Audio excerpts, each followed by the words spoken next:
سلامونه لیدونکو، دا د ګردیز تاریخي بالاحصار دی. د تاریخي روایاتو له مخې دغه بالاحصار د وخت یوه جنګي کلا پاتې شوې ده. ډیر خلک د ځینو روایاتو په اساس ادعا کوي چې ګردیز بالاحصار میلاد وړاندې 350 کالونو کې د سکندر مقدوني په وخت کې جوړ شوی، خو په نړیواله کچه داسې دقیق شواهد نشته چې وښيي دا کلا د سکندر مقدوني په وخت کې جوړه شوې.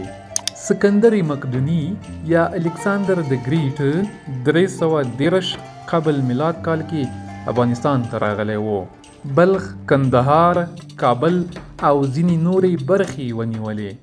ځینې تاریخونه لیکي چې سکندر مقدوني پکتیا کې ځانګړې جګړه نه ده کړې او نه هم داسې شواهد شته چې دلته یې کلا جوړه کړې وي.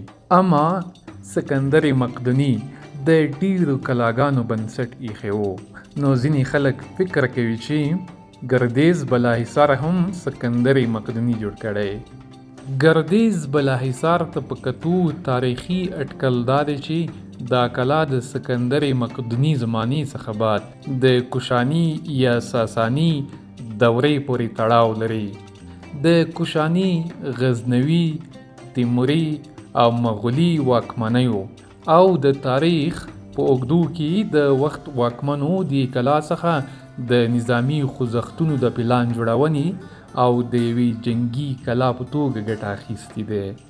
له دې توپونو څخه د ګردیز اړوندې ټوله سیمه تر اهدافو لاندې نیول کېدل. ویل کېږي چې دغه لوی څراغ به د شپې لخوا بلول کېده څو د کلا شاوخوا او د دښمن د څارلو لپاره ترې ګټه واخلي.